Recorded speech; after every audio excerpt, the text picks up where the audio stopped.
Всем привет, дорогие зрители! Сегодня мы вместе с Кириллом Чевелеевым подготовили для вас очередную подборку потерянных или утерянных эпизодов мультсериалов и мультфильмов. Перед тем, как мы начнем, подпишитесь, поставьте лайк, нажмите на колокольчик, рассказывайте о моем канале своим друзьям и положительно прокомментируйте. Всем приятного просмотра! К первому потерянному эпизоду прилагается следующий рассказ очевидца. Здравствуйте! Сегодня произошел странный случай. Когда я смотрел мультик на канале Мультиландия по телевизору, я услышал искажающий крик, который чуть не заглушил мои уши. Я поставил на паузу и пошел посмотреть, что там. Как оказалось, это был мертвый человек. На животе был воткнут нож, а на левой руке меч. Ничего себе! Но в правой руке была кассета с надписью Лунтик 666.exe. Я был в шоке от такого названия, но через 10 минут я оцифровал эту кассету и вставил проигрыватель, а название файла Лунтик 666.exe.abi. Видео начинается с заставки. Содержание такое. Показывается луна, потом 25-м кадром показывается скример Лунтика. Затем камера приближается к лунам, потом показывается скорлупа, из которой вылетает страшный Лунтик и падает на землю. Затем показываются люди, которые после того, как Лунтик падал на землю, паниковали. Затем началась серия. Она называется 666. Лунтик идет к друзьям и пришел к Узи, но он был мертв. Я подумал, что он испугался, но он почему-то расстроился и заплакал. Он плакал около 5 минут, но на второй минуте 25-м кадром был показан тот же самый скример Лунтика, что и в заставке, только глаза были черные. На нем были красные точки. Прошло около 5 минут, после чего сам Лунтик был убит. Потом же обычные титры, но музыка играла задом наперед. А в конце появился скример, но на этот раз это был Пазузу. Потом надпись на китайском «Я убью тебя». После этого просмотра я позвонил на номер +6 666 666 66 66. Я ответил, и там голос Лунтика сказал: «Не смей никому рассказывать про этот эпизод, или я убью тебя ночью». Но я не поверил ему и рассказал про этот эпизод на своей странице ВКонтакте. Потом в 7 утра полицейские нашли меня мертвым дома. Но я очнулся и рассказал полицейским про этот эпизод. Но потом меня повезли в больницу, чтобы меня вылечили. Конец истории. Балласт, версия 27 декабря 2004 года. Это 25-я серия мультсериала «Смешарики». Премьера данной серии состоялась 27 декабря 2004 года в детской телепередаче «Спокойной ночи, малыши». Серия «Балласт» официально вышла 3 марта 2005 года в составе сборника «Выпуск 3. Принц Данюша». Однако ранее показывалась по центральному телевидению. Например, в эфире телеканала «Россия-1» 27 декабря 2004 года с вырезанной в дальнейшем сцене. Вероятно, данная версия серии была впервые показана как раз в рамках передачи «Спокойной ночи, малыши», в то время как на DVD была выложена урезанная версия. Хотя в этой версии серии есть и дополнительная сцена. Все-таки сама она в рамках экономии телеэфира была укорочена, и вместо 6 минут 2 секунд она длилась 4 минуты 14 секунд. В целом же она почти никак не отличается от официальной, кроме присутствия сцены с Крошем, который удивленно смотрит в камеру, вот как сейчас вы видите, а также немного иного музыкального сопровождения. Что касается поисков. Поиски начались 14 января 2021 года на сервере в Дискорде от ютубера EasyScroll. Его нашел человек под никнеймом Красный Квадрат, рассказавший, что в этой серии есть кадр с удивленным Крошем, тот самый, который вы сейчас видите. После этого и другие пользователи тоже начали искать эту серию. Позже участница данного дискорд-сервера, Тенноне, сообщила, что у нее есть 2 DVD-диска со смешариками из ранних 2000-х годов. Она также предположила, что на одном из DVD может быть балласт с этой сценой. Однако позже выяснилось, что первый диск пропал, а на втором не было этой сцены. Позже пользователь под ником Висе Эндичета обнаружил, что балласт с этой сценой показывали в телепередаче «Спокойной ночи, малыши», и он начал искать эфиры 2004-2005 годов. Но первые поиски не привели ни к какому-либо итогу, хотя была найдена ссылка с форума Мира Смешариков на сайте, где мог быть эфир. Но этот сайт не работал, и пользователи пошли на страницу Wayback Machine. Сайт был заархивирован, а чтобы посмотреть эту серию, надо было зарегистрироваться. Позже выяснилось, что на сайте был вирус Троян.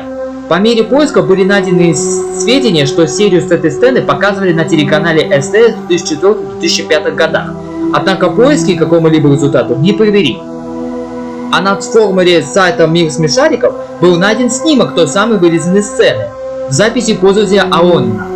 Далее было выдвинуто предположение написать этому пользователю. Участник поиска написал ему в социальной сети ВКонтакте. 16 января он ответил, сказав, что у него нету этой серии и что она осталась в закрытой группе оцифровщиков.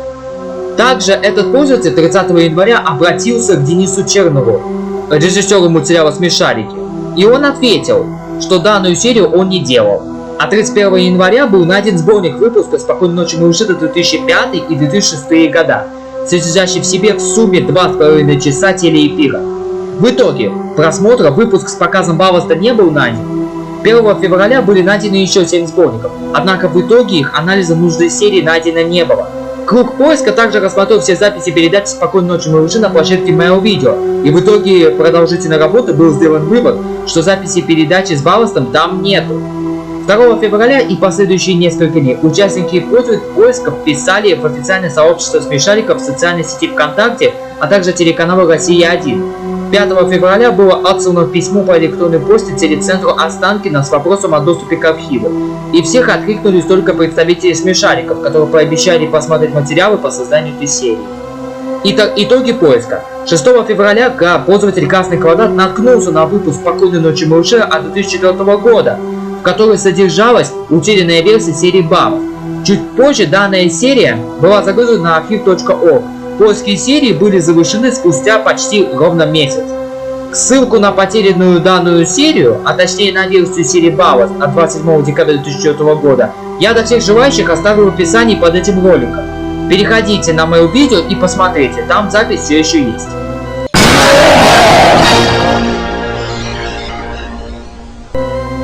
А теперь бонус специально для вас от нас с Кириллом. «Возвращение кота Леопольда» — это частично найденный мультсериал 1993 года. Было выпущено всего лишь 4 серии, которые были сделаны путем монтажа оригинальных серий мультфильма. Найдено всего лишь 2 серии. Мультсериал был выпущен в 1993 году и насчитывал 4 серии. Все серии были пародией на современную рекламу. Этот мультсериал никогда не переиздавался на сборнике.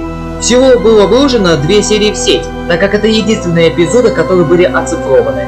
Список серий таков: «Просто Мурка» — это частично найденная серия, «Не все коту масленица» — это полностью найденная серия, «Суп с котом» — тоже частично найденная, и «Кот в сапогах» — это не найденная серия, ее до сих пор не нашли.